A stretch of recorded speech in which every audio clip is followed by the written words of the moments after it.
ធ្លាប់ញ៉ាំហើយលីហាឥឡូវមកធ្វើងាវហាម្ដងមើលនេះឆ្ងាញ់ណាស់បងប្អូនអើយ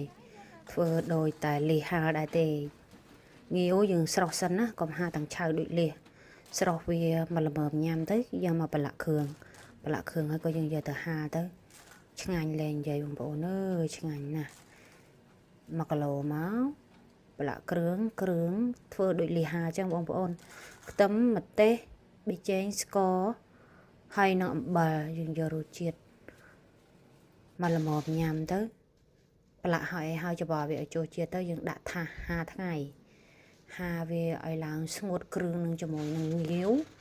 យកមកញ៉ាំឆ្ងាញ់ណាស់បងប្អូនអើយឆ្ងាញ់ជាងលីប្លែកតាឃើញគេល្បីពេកចឹងធ្វើងាវហាម្ដងមើលវាអស់ប្រហែលលុយនេះ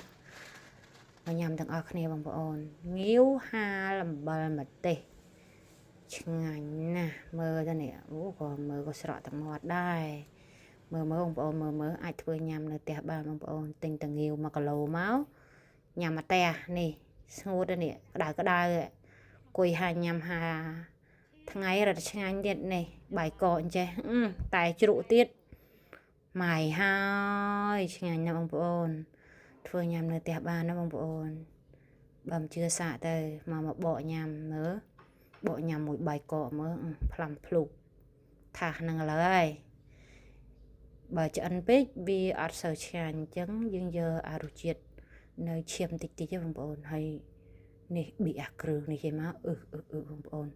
នេះឆ្ងាញ់ណាស់មើលដាក់ផ្លាប់ជាតិសាហាវ